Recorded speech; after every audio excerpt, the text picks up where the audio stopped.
No question. No question. I would do it again in a heartbeat, but it was the hardest thing I've ever done. Welcome to Classical Etc. You're in the studio with Memoria Press. Well, Also, look, there's like a division on the table. There right? it is. Yes. That's true. Maybe this reflects our personalities today, you know? And this is us. Just in the doldrums. Dark and dreary. Oh, no. Hello, and welcome to another episode of Classical Etc. I'm Jessica Aboud, and I am here with Martin Cothran, Tanya Charlton, and returning guest, Mrs. Carrie McGraw. Thanks. Thank you for making time with us, Carrie. Absolutely happy to be here anytime. It's so good to have you back. Thanks. Carrie, you wear many hats in the Memoria Press family. I think we all do. I do. But okay, yeah, I do sure. too. I do too. Your chief role is the homeschool liaison. Mm-hmm. And in that, you help families who are either new or navigating in the curriculum, and they would like your expert Not input. always new, though. That's true. That's exactly right. That's, just anybody that wants that long conversation with a little bit of Southern drawl thrown in there. Yeah. They need me to pull out the tissue box. I'll do that too. That's right. Or a long email. I'm really good at long emails.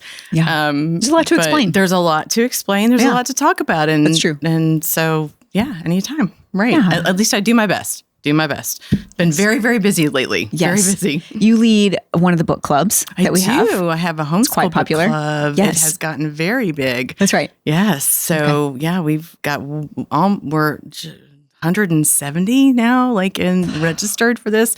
So I'm working to figure out how I can talk to all of them in a book club. What's the book right now? Right now it's Emma. Oh, so really? I'm finishing. I'm finishing. Are we going right into our books? Go for it. Yeah, that's your book, huh? I am finishing Emma right now for the book club, and that kind of drives, what I'm reading. Yeah. Right now, of course, we have the Memoria Press Book Club that I haven't even started that book, so I'm trying to ignore the chat that everybody's talking about. In the book. So I'm just trying to ignore that so I can jump right into that probably in the next couple days.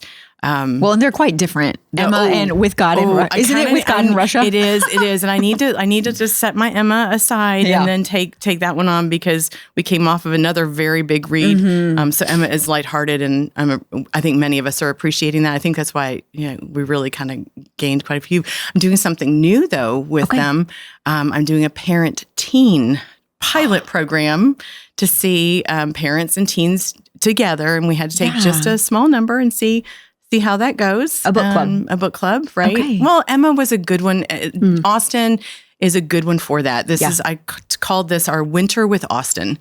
And so we're reading Emma, and then we're going to Sense and Sensibility, which I think you might be reading. I just finished it last week. Yeah. Yes. So in about a month, if you want to come and join us, Tanya, you're more than welcome. It sounds like you don't have room. Well, I'm making room. I am making room. I'm figuring it out. That, and then right now, I think maybe this is the America 250 in me. I've been reading, I picked up one of my older books with Walt Whitman selections, and I've been enjoying his poetry right now. He called himself the Bard of Democracy. So, and there's some ages and stages of Walt Whitman I don't enjoy, but there's some things that I really, really do. So there's a couple things that I've got, reading right now. Yeah, that's wonderful. Okay. I hope the book club goes well with the teens and parents. That sounds really awesome. I'm excited for this. Right. Yeah, that sounds awesome. We're going to find out. Excited to see how that Maybe goes. I'll come back another time and let you know. Give us a report. Yeah. Tanya, so you finished Sense and Sensibility. I finished Sense and Sensibility, and I was going to say to Carrie, I'm reading With God in Russia. Yeah. And I am also reading Galahad and the Grail by Malcolm Guite, which is I just am loving it. But I would recommend that you go ahead and start with God in Russia. It's hard to read giant chunks of that, like if that was the only thing you were reading. For me, Galahad is just a break from being in a Russian prison. It's just a lot, and it's very serious. And so it's nice to have, I think Emma alongside it would be very nice. Well, that'll be Sense and Sensibility alongside of it then. That's right. Or Sense and Sensibility. That's right. And I did finish Sense and Sensibility, and it is not my favorite Jane Austen. I didn't know if it would become that or not, but I Pride and Prejudice still for me. Pride and Prejudice for me too. Yes. Number one. And I really loved the one that I didn't like the first time I read it. The one with Captain Wentworth. Persuasion, yes. That is right up there for me as well. Nice. Austin's just a happy, we can jump in and out you can of just Austin. read. I get it. I have more copies of the same books for Austin than I do for any other author. Like I've got a lot of Dickens, but they're all different titles. But I've probably got 3 or 4 Pride and Prejudice, 3 or 4 of every one. Ooh. It's like I'm collecting them or something. For what reason? Just taking up hoarding. You're a hoarder. I'm hoarding them. You're a book hoarder? Yes. I don't think that's a bad thing. I see a pretty one and think, oh. Judge a book by its cover. Martin, how about you? Well, mine's in a sort of chaotic right now, but I'll talk about the Geit book because I don't think I've talked about it on here. Galahad and the Grail, which is on the short list for the Parnassus Prize. That Memoria College gives out. It's its book prize every year. And I just really love this book because not for several reasons. The story it tells, which he sort of articulates at the beginning of the book, this was sort of the great English Christian myth, the Arthur saga, right? And that saga had a very fundamental Christian basis to it. Obviously, the Grail is the cup that, Jesus. The quest for the Holy Grail is the whole Grail. And all that stuff premise comes of from, it. the Arthur story. And this is the first of a trilogy of books on the Arthur saga. This is just the first part. And what he did was none of the previous Arthurs, if you look at Thomas Mallory or any of the previous authors, they had different poetic forms to them, but he put it in ballad form. And the ballad is a popular poetic form. It's easy to read. It is very easy to read. The rhyme scheme is really great. And so he cast it in a ballad form. And so I read this, and I had never really got the Arthur story before. I've read different things, Howard Pyle and Mallory, and the way he expresses it is so clear in that ballad form. It is. I taught the Roger Lancel and Green book for several years in 5th grade, which is the stories. And Geit's stories are on the same, they're the same stories, but they're told just beautifully. And so I really would love to get this into high school somehow because it is so accessible. Le Morte d'Arthur is, it's hard. But it would be very accessible, I think, for our high schoolers. Yeah. I can't think of another version that is verse that I feel like a high schooler could really not just be introduced to this saga, but also really get it because it's so clear. Now, can you order it, or is it not available out yet? Till March. I think you can pre-order. Yeah, actually, the publisher told me that that's going to be more like April the 20th. Oh, okay. It's Rabbit Room Press is who publishes it. Okay, and so I feel like you can pre-order it. Okay, but that's good to know. It is beautiful. Now we've got galley proof, so they're not final, but it's final enough. Yeah, and I noticed he had the book recommendation the books will have on them. And this was from Rowan Williams, the Archbishop of Canterbury, which I thought was very cool. And because he's the Archbishop of Canterbury is a very literary guy. You know what I want them to change? What? The cover. It's a beautiful cover, but I want Galahad's shield with the cross to show. And right now he's just holding his shield behind him. I wonder if there's a reason. But I don't know, but that is... I feel like that then says this is Galahad. Yeah. But I don't really have any control over that cover art. Well, and the other thing about it is the poetry in it, that ballad form is simple. And the way that, I think I told you this the other day, the poetry, rhyming poetry, not all poetry rhymes, but rhyming poetry, it's like, it's hard to get just the right word to rhyme with all those other words. And so sometimes I read poetry and I think they're kind of fudging it there. They're putting you a don't word. get that though. No, every word, it not only rhymes, it's exactly the right word. And as I read it, I just keep thinking, this man is gifted, because you're right. That is the most difficult thing, but he is able to tell this story with the rhyme. The words are perfect.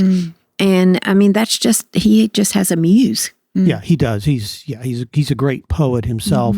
And that, I mean, there's as many as in that post-Coleridge Chesterton form of the ballad, the middle lines, there's as many as 7 or 8 that rhyme in a row. So it's almost like a chant or something. I look forward to seeing It's beautiful. Yeah, it's beautiful. Well, let's move on to the listener question. We've got a question from Lydia.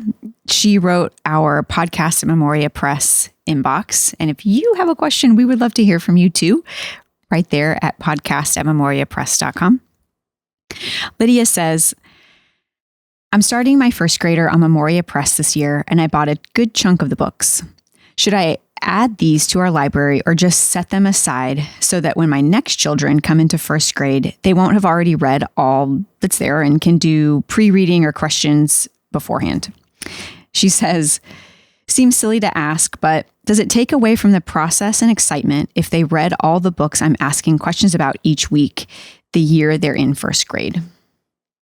So she's got a first grader. It's not a she's got silly younger question ones. at all. It's not. Yeah. It's not. It's a question I think we've all asked ourselves. Do you load the library all your children have access to with the books that the little ones will eventually read later on? I did. I did. Absolutely. And we read and reread books. And I work with homeschoolers regularly that will come into Memoria Press and say, but we've already read this one. I've said, yes, but now you get to contemplate it. Now you get to study it. Now you get to go through it and just savor every moment of the story. And honestly, it can help if they've already read the book. It gives them just a place and time and a context, to build further onto those stories. So I was always one to just put them all on the shelf, and anybody who wanted to pull one out, absolutely. Not that I've got a couple kids that never pulled a book out. That kind of really hurt, but and let them read and reread all books. Read and reread all books. Some of my 2 big readers, they reread their books all the time, and I'm like, please pick up another one. I mean, they're adults now, Like, what are you reading? And then they're doing the same one. I'm like, really? Okay. But it's a beautiful thing. You get this relationship with the book, like what you all are experiencing right now with the characters, a relationship with the characters. Yeah, I think it's great. And children, little children especially. I mean, she's talking about first grade here. What do they do if you say, I'm going to read a book to you? They choose the same book over and over Especially and over. the little siblings of the first grader. Yes. They pick their favorite books and they love those books, and that's what they want to hear over and over. They love repetition. They love familiarity. And so it just makes sense that they would have experienced these books first. It doesn't hurt anything. It doesn't hurt. What you I don't think? think it's an either or question either. You can read one book 5 times and still read the other books you need to read. Because you do have to at points. I mean, I when the Harry Potter books came out, I knew kids that were all they read was Harry Potter, and I'm thinking, you need to read some of the things too. So, so sometimes I think you have to make sure at least that they are, in addition to reading that book 5 times, that they are reading other things. Which they will be doing if they're using our curriculum. Right. Sure. Well, thank you. That was helpful. And Lydia, thanks for writing us. Well, on to today's topic. We're talking about something that probably every parent and definitely every teacher will eventually encounter. How do you navigate teaching children with different personalities? If you have more than one child, you already know one thing that might work beautifully with one of your children completely flops with the other. One might thrive on structure and the other resists it. One might devour books and the other one isn't really interested or just wants to be moving all the time. So I think the question I hope to pose to us is, when we encounter that, do we adjust the method? Do we adjust our expectations? Do we adjust the child? What do we do? And I wonder if one of the first things we can do to frame up the conversation is to maybe say or discuss, we're going to address a child's temperament today, not necessarily their aptitude. Does that make sense? Yes. Because, for example, you could have a child who is kind of a slowpoke with their homework, but it doesn't mean they don't know how to do it. Or you could have a child who maybe their math facts are riddled with mistakes, but just because they want to hurry. Right. And they don't care. But That's it doesn't mean they don't know their math facts. So do you think that that's a helpful way to lay the groundwork? Absolutely. Okay. And I love the fact that you have said the word temperaments. Okay. Tell me. Because that is, just an underlying God-given, foundation to our greater personalities. Our greater personalities are constantly in flux and moving and affected. And yet these temperaments are the natural basis of how we relate, how we make decisions, or how we react. That's a big one, is how children react to some of the things that you have just said. And you asked that question, and I have to sit here, be very nice, because I'm ready to pounce. Just like my sparkly shirt and my sparkly personality, I hope. Yes. And so one of the things that you ask is, do we, change the method? To me, that's a no. Okay. Can I just say, and others may disagree with me, but that's what's so beautiful about classical education and our pedagogy. I'm talking about Memoria Press specifically. I have to do that because I'm completely biased. And I just, no, we don't change that. But there's so much that we can pay attention to. All the things that dance around all of that within a home and how you interact with your child in schooling. That's so helpful. And I'm guessing that comes from you having loads of experience, not just as a homeschooling your own children, but working with homeschooling parents all the time. You hear this, that people struggle to navigate. Of course. How to do it. Absolutely. Just read the Facebook page. I mean, absolutely. But I'm not the only one. I mean, here we are, loads of experience. All of us jump into this. Tanya especially jump into questions from our homeschoolers and challenges and things like that. But what's beautiful about our communities, that are some of our Facebook communities or the forum, is that other parents will come in too. Yeah. I just pause when someone says, well, we need to teach that child differently. My answer is going to be no, but we do need to understand that child well and the things that are being presented to you as a parent and how they can affect the learning experience. That's interesting. This question is going to go out to everybody.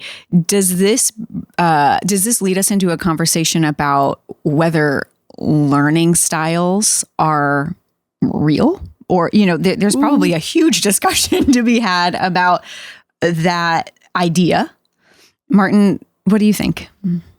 Well, I think in my mind, all this is governed by the reality of what you're teaching. Okay. And so what we all want to do all the time is, because when I talk about pedagogy, how to teach, I have to deal with the fact that the modern view of pedagogy is based on child psychology. It's how everything that you learn in a teacher's college is about how children learn. And I always make this point that that's a very modern innovation.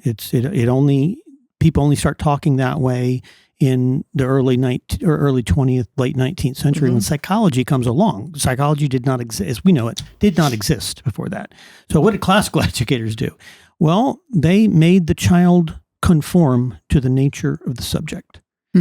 And so anything that we do that deviates from that, from somehow bringing the child wherever that child may be, and some may be further, some may be closer, anything we do that's different from trying to take that child and bring him to the subject is problematic in some way or questionable. So is it a helpful reframe maybe to say, instead of looking at a kid, whether it's a kid in your classroom or a kid in your home, and saying, instead of asking, what style of learning best suits my child? That's where that's the wrong question. Yes, that's what I mean. Start there. That's not the place to start. Exactly. So instead of asking that question when you look at your child, what question should you be asking? Should you say, what does this child need to mature in this area, or to? Yeah, and what's first of the all, right question? You've got a curriculum, and you've got a way of, we have a way of teaching. It's a traditional way of teaching. Okay, you do that, and then you see then there may be problems, and you have to say, well, why is the child not getting this? Are they going through the lesson too quickly? Are they, it's those kind of questions we need to focus on. And I, again, we tend to start out with learning styles. That's the first thing we start with. Yes. Learning style does my child have? Forget about the learning styles.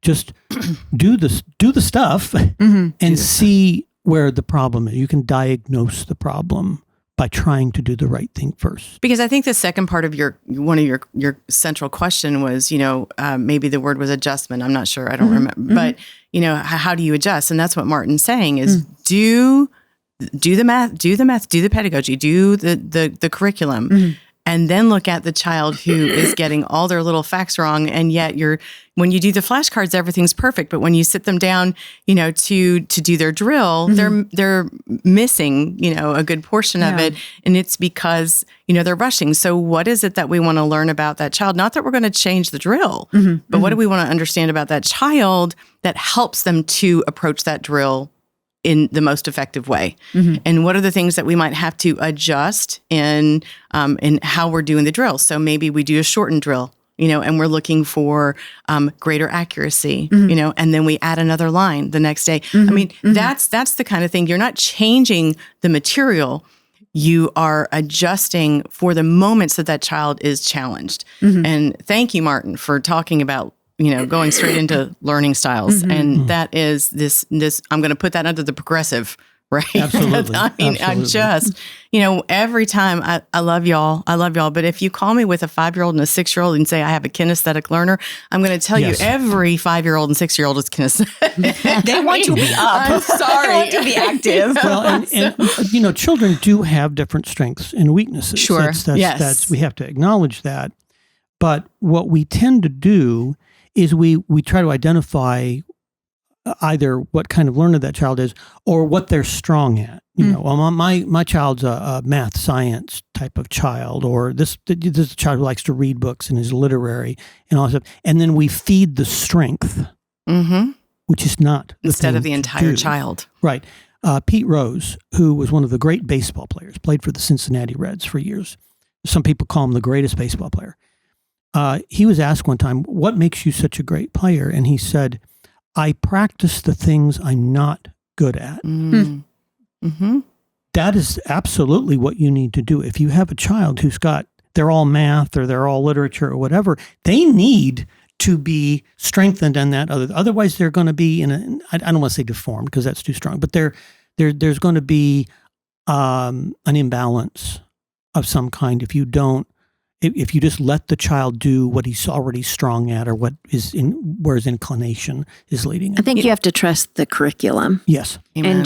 And don't change it. I had my oldest was a pencil twirler. And so he had the same amount of work to do. It was his work. And he could have done it by 11, but he chose to make it last until I was cooking dinner. And we were, I was cooking dinner and he was sitting in the kitchen finishing it. That was his choice. And then I had another child who, same parents, who was a box checker, and his work was just not well done at all because his goal was to get finished. Right. That was his motivation. So as a teacher, I had to try to speed one up try to slow one down, but it didn't mean the curriculum was changing or the way that I was teaching changed. But I did have to recognize that I had to watch different things with them. So I can imagine, though, if I was a parent and this was something that I was facing, I might hear you guys who are clearly experts who've been doing this for a long time, and I might feel like, well, I can identify the problem, but I don't know what to do. What would you say? Would you say maybe the first step is just experimenting? Or what would you say to someone who says, I can see what might be the hang up, but I don't know what to do? Well, I will say this, and while you all might not agree, but we have already kind of talked about this, and we've used the word temperaments. Okay. I did early on just kind of do a little bit of studying the temperaments. Temperaments are not the same thing as learning styles by any means. Temperaments go back to Hippocrates. I mean, this has been around for more than 2,000 years, these 4 general temperaments, and we won't get into all of that, but what they did is help me understand the underlying motivations of my children and how they react to things. And so then instead of jumping back and saying, oh, there's something wrong with the curriculum or there's something wrong with me as a parent, I'm able to just come to a better, I'm going to use the word understanding again, because I know how they're taking in information, and how much volume of information some of them can handle. Sure. Why one of my children just flits around like the happiest little bee in the world, and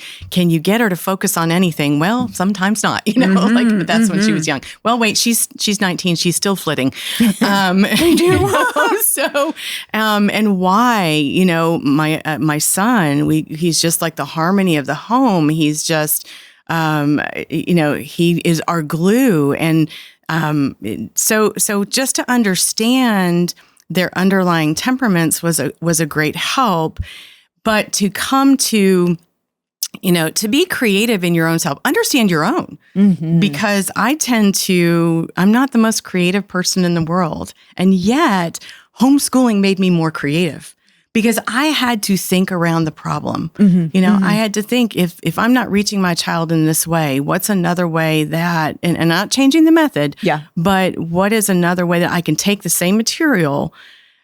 Let me give you an example. Really, really young, flashcards, okay? One of my little flitty little child, when we were doing flashcards, we'd start with everything in front of us very orderly. I was able to join you all for a podcast on formality and order. That was my home. But then she just needed a moment where we were going to play a game. And we played a game, and we have a very long basement. That's where the classroom was. And we would start at the end of one side of the basement. I'd hold the flashcard up, and if she got it right, she could take a hop forward. If she got the next one wrong, she had to hop backwards too. What I mean? But just taking that moment to still use the same material, but step outside of it and treat what I call the peripherals of what they need. That's perfect. That's so helpful. And what you said but didn't say is the standards aren't changing. Right. And really, there's some sense in which maybe the expectations aren't changing either. No. But I love how you said it stretched you to be creative. It did. I'm still stretched. I'm still stretched. And we all do this. We get emails and questions, and I sit there, and quite honestly, the first thing I do is pray, to be honest with you. And how can I, help this parents and give other ideas? And I enjoy these conversations, these email conversations that I get back and forth, and it's just a second set of eyes and ears, and in a circumstance when a parent is, oh my goodness, what do I do? Right. And we've all been there. We've all been there. That leads me to ask about a classroom setting, though, because what Carrie can do in her basement with her delightful daughter, you might not be able to make a classroom of 18 children hop and then hop backwards. So how do you maintain the standard in a classroom full of students who are at different places with different needs? Well, it's harder. Yeah, but it is. But they have to adapt more than possibly they do at home. Okay. Yes. But even at home, I don't want to say that, you asked how we would manage it, but I don't feel like I was successful at all. I mean, my child was still working at the kitchen table at 5 o'clock. So I didn't really necessarily figure that out, how to fix that. Yeah. It was just who he was. I had to come to some kind of give myself permission to let that happen because I insisted that he finish his work. And I knew it wasn't too much work, but it continued to remain difficult. But he did get the education. He went on and he's done fine. Yeah. But he was just who he was. And in a classroom, somehow, when he was in a classroom, he did manage to get the work done in a timely manner. So, he was making a choice. But in a classroom also, if it's just learning style, you can't really do any, you just have to go on and teach and they have to do the work.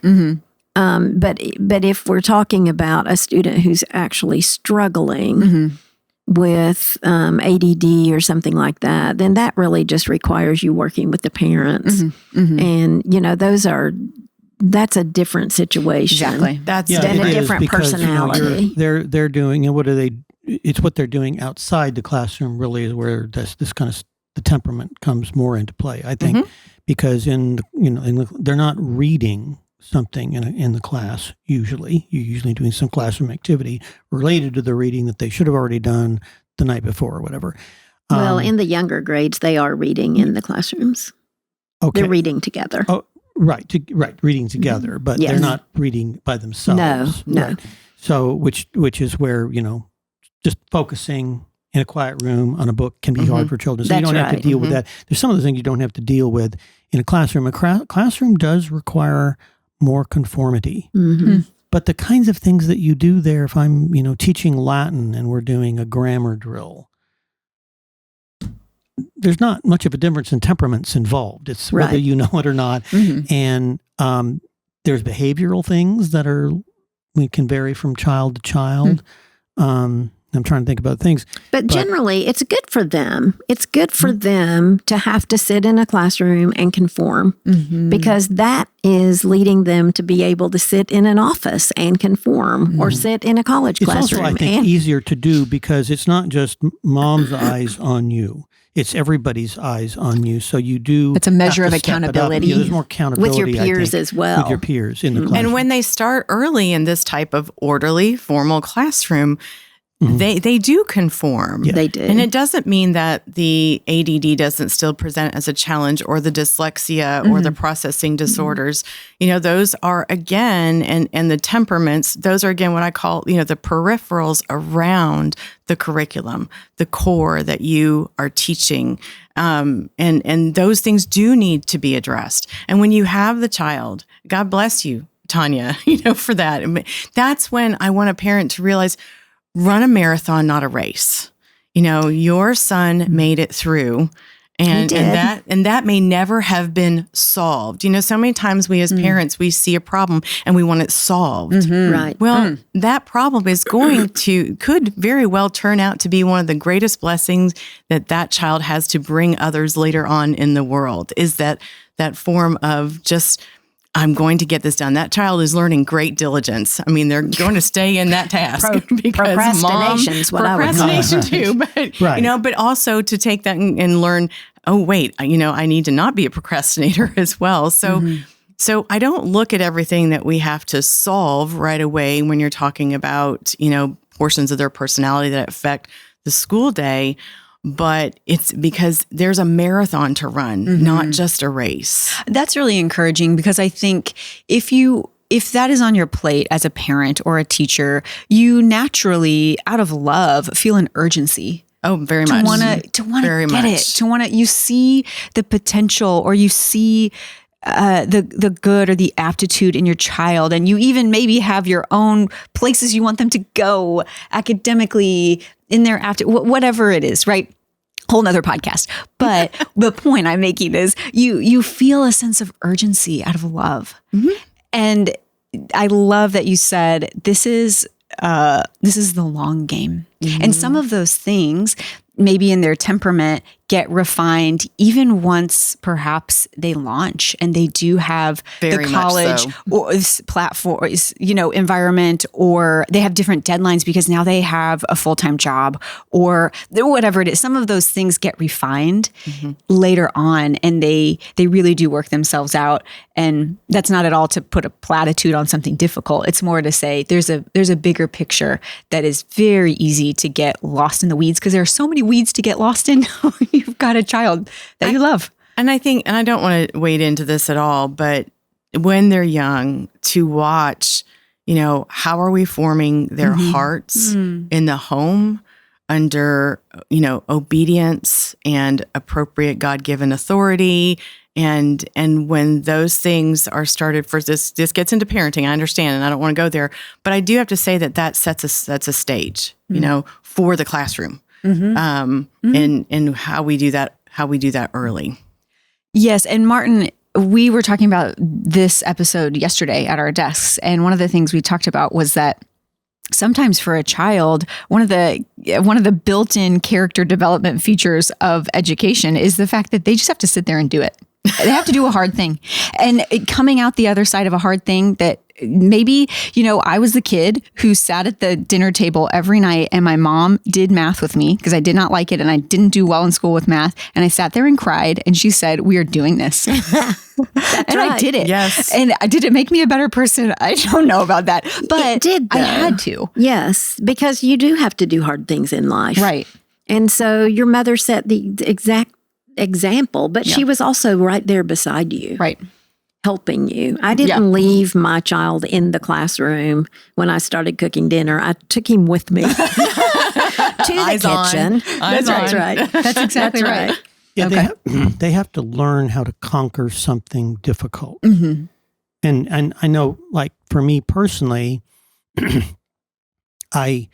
there were things that were hard for me to do. Mm-hmm. But if I found a way to conquer that, the next time it was 50% easier because I knew I could. Because before I doubted I could. Mm-hmm. And I think that's part of it too. It's just they need to learn that they can do this. Mm-hmm. And sometimes it means a little help from you, and then you say, okay, now try to do it by yourself this time. Maybe do the same problem again, and they'll do it successfully. And then you can, they gain confidence. And I remember many times as a mom homeschooling or just dealing with the kids in the home, where there's a moment of angst and of pushback, and I needed to train myself to take a moment and kind of just kind of center myself, say a quick little prayer, and then come back to the child. I have to be firm. There has to be a wall. Our children are constantly testing the walls, right? And so I have to be that wall that they're coming up against and testing and saying, no, this is time for this. We're going to get this done. If it takes 30 minutes or 40 minutes, Or 6 hours. or 6 hours. Well, oh my goodness, God was so gracious not to give me one of those. But I also have to be very careful. And I had to do that for myself because I know my temperament. And my temperament was get the job done. Like that is, I can name my temperament. I won't right now, but it is very directive, very driven. This is a task to get done and we're just going to do it. But to communicate in that way to children who aren't ready for that, haven't been necessarily trained in that, and whose underlying temperaments are just that different, I had to take my moment to recenter myself, to address them in the way that they needed. It did not change the task. Again, did not change the task. Just addressed, how I could come to them in that moment in understanding. Mm-hmm. And that posture serves them in countless ways. Just like what Martin was saying, the standard or the assignment doesn't change. What changes is as the child kind of bumps up against it and learns, oh, this isn't changing. I've got to do it. It's hard, That's right. but I've got to do it. And that in and of itself, in addition to the tasks that they're working on, is also formative. The consistency. Consistency. You've really got to be consistent as a parent. And honestly, part of my problem was that by his procrastinating all day long, it took more of my time Sure. We could have been finished by lunch, but instead I took my entire afternoon every day to try to get his work done. Thank goodness for the cottage school. I had a couple days off when Martin had him. Oh. Is there one final thing or word of encouragement you would give to teachers, to parents? Be patient with yourself. Yeah, well, yeah. And be patient with your children. Sometimes you want to kill them. Yes. But I think that, we had 4 kids, 3 boys and a girl. They were all completely different. Mm-hmm. But we did the same thing with all of them. And there are times, and my wife particularly, because she's working with them directly during the day, when I'm working. And I would come home sometime and she said, we're just going to send them to school. I don't want to send them to public school if we have to. I can't do this anymore. So, the husband has to sit down with the wife and let the wife, get it all vent. Let the wife vent. And that was really mostly my role. And just give her some advice that I because she's seeing it real close because she's right there and it's right there, very present to her. I'm a little more distant from it, but you can see some things more clearly when you from have a distance. Mm-hmm. And I'm saying, well, okay, I don't think you should let them do this if they haven't done their assignment, or whatever that is. And she's so close to it. She's got several kids, so it's hard for her to see that. But all my children, they had different issues. There were things they were very weak at. There are some things, we were mostly homeschoolers. There are some things that didn't get the coverage that I would have wanted in retrospect. But they have all, they have 2 of my boys are in what I would call a quantitative discipline. They're programmers. I would never have guessed that either of them would have done something like that. They eventually, I'll say this too, your job as a parent is to get them so far, and then somebody else at some point does take them. That's right. And so you're just trying to give them the skills and the discipline to do that better when they get there. But at some point, this is particularly true with boys, at some point, some interest kicks in. Sure. And then they're really focused on why that. You're saying it's particular to boys. Oh, I'm telling you. Because I've seen it all. I'm telling you. taught for many I feel so years. sorry for your daughter. My daughter, she was perfection. She was the perfect student. That's so funny because I have 3 girls and a boy, and I would say my son was perfection. And my girls, just the other day, I had to take a call from my flitty little 19-year-old, and I had to step out of the office to take this call. And it was a moment where I had to literally pray, Lord, she's bringing me something right now. Can you just help me to address this? And we got through our phone call, and I came back into the office, and I said to everybody, is it legal to murder a 19-year-old? Yes. But I kept my composure. There were other reasons for executing, your children. Not really. Not today's episode, I promise. I guarantee you that's how some parents feel, And I would come home and my wife would say, do you realize your son was swinging on a rope over the Kentucky River? And I would just say, oh. Really? How do you land? Okay. Go take my coat off. And that's kind of what they do. It's what I did when I was young. Yeah. But I do think you need to keep the future in mind, and you need to realize that later on you will be able to look back. And I was always reminding my wife of that. That's the thing. That is a good point. So focused you on the now. have to just. It's a day-to-day thing, and it's hard. It's the hardest thing I ever did was homeschooling. But you really just have to look at the long picture and really just know that the day-to-day struggles and challenges are, yes, they're hard, and I don't want to diminish that at all or minimize it. But it does go away. And there is a future without those frustrations in it. And after 19, I suppose. Well, I'll let you know. And they're learning, along with you. Yes. And so again, those quiet moments of just a prayer and a reflection and just coming back to it, to renew yourself in those the trench moments, Right. in these trench moments. And it did help me for my husband to come in at the end of the day and for me to be able to vent all of my frustrations with him. But what really irritated me was on Mondays, I worked outside the home 1 day a week. So he was in charge of their work. And for some reason, I know what you're going to say. every Monday afternoon, they were at the zoo or walking around the mall. And I was like, hang on, is their work done? Oh, yes, it's done. It was all done. Now, how did that happen? Yep. Oh, listen, we had afternoons where I said, now we're going to get this done or we're going to put you on the phone with your father.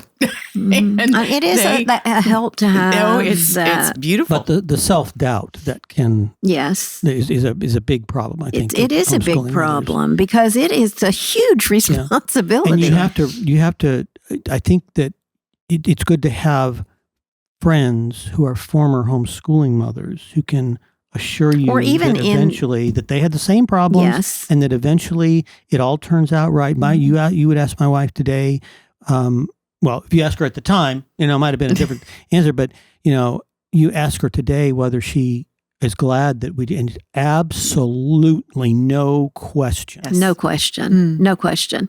I would do it again in a heartbeat, Yeah. but it was the hardest thing I've ever done. But it did help me also to have friends who were homeschooling Yes. at the same does. time. Yeah. Other people that, that were in the trenches with me that was very helpful. I think having a mentor is a great idea if you can find it. Cheryl Lowe was my mentor, but I think having my peers around me, surrounding myself with other people. So that you're not alone. Yes. That this is your child is not presenting this to you and you're the only parent that has ever had this situation or right. this problem or this angst or they're ready to Or hit your just head against a exhausted. wall. Yes. Or that, And there may be at some point, because we've been talking a lot about homeschooling here, there may be some point at which you find a cottage school 1 day a week That 2 days saved a me. school, because it being accountable to mom is different from being Yes. accountable to Mrs. Smith. That's right. Mm-hmm. I remember one time when Nick was in your logic class and you called me one day, one of our days at home, and you said, I understand that Nick couldn't do his logic homework because of your cantata at church. And I was like, Nick is not in the cantata. It's an adult cantata. So I went right to him and said, listen, get your logic book out. He's given you another remember chance that. to get that work done. I mean, it was just so nice to have somebody else that he was accountable to, even if it was just 1 day a week. It was so helpful to me. And for me to be able to say, Mr. Cawthron called me, and then he knew. I mean, there was no fighting with me about that assignment at that point because he knew. And when we use that selectively, honestly, it helped. Like there was a year I sent one just for a class to the cottage school, and it helped when we came back. There was just a little bit more attention to mom. Yes. Just a little That's bit right. more attention to mom. Now, did that fade very quickly? Yes, sure. But, But I do think but we could get it anything back. like that, any kind of co-op or just some kind of, Responsibility to somebody else. Yes. Instead of just mom. yes, or or even dad. Memoria Academy. But also, this is a great time to, to speak a bit about Sodalitas. I mean, I feel like when everybody comes together here in July, that it rejuvenates and shows we're all in the same boat doing the same thing.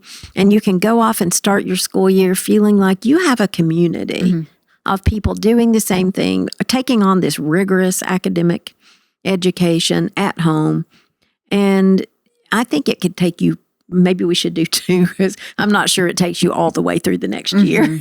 By July, Halfway you're pretty point. desperate again. Maybe right? we do need a midpoint. Maybe, but that's kind of why I do these parents' night ins. Right. That's This right. is we try to send it out and catch as many people as possible. When you get on there, we have like a central time together. We pray. We And then we break off, into groups that parents are saying, I need to be with this group today. Like I need to be with the primary, kiddos, or I need to be with upper school, or if I have enough, we'll do simply classical families as well. And so that they can do exactly what you're saying. This is like a once a month rejuvenation. Let's just listen to each other. And in serving each other, in listening to each other's stories and helping each other with these questions and these challenges, in ministering to somebody else, you're ministering to yourself. Mm-hmm. And you're realizing, ooh, wait, I really do have this. I do have something more to give. Yes. I feel like I've given it all and I'm exhausted, but I do have something more to give. And so you build that reserve of energy right back up and you start again. And so I do these monthly, and I would love for more parents to take advantage of that, to commune with each other and know that you're not alone. That's right. I think that's a fantastic note to end on. Okay. That was really, it is such a wonderful word of encouragement that the community part of it really lifts. It does. It's a big help. Right. Because it is, homeschooling is very isolating. Teaching in a classroom is very isolating. Definitely. You are with your group of students all day long, not with no adults. Mm-hmm. And that's a good point, that the community is needed, whether you're a teacher in a classroom or whether you are with your students around your dining room table. Yeah, because I call that changing the guard. Mm. Sometimes you need somebody else to come in. In homeschool, it was me coming home and being told about the intransigence of one of the children in their studies.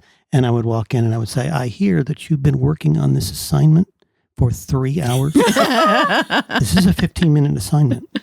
I would be back in 15 minutes and you will have it done. Do you understand me? That's the irritating thing, though, is then it gets done and then you're mad at the person who got it done. Yeah, but that's another whole episode. When you fought it for... That's right. It's funny. The trials and triumphs. That's right. That's right. That's right. And my takeaway is, if I miss a deadline this week, I'm going to say it was the cantata. There you go. That's March, but oh well. The cantata that you're not even in. That's what I'm saying. Yeah. Oh, the cantata. Well, thank you, Martin and Tanya. And thank you, Carrie, for joining us. Thank you. Yeah, appreciate it. Thank you for joining us. We'll be back next time. Thanks for joining us today on Classical Etc. by Memoria Press.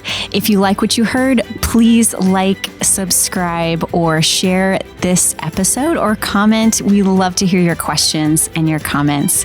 If you want to learn more about Memoria Press, please go to memoriapress.com. This has been Classical Etc. We're so glad you joined us, and we'll see you next time.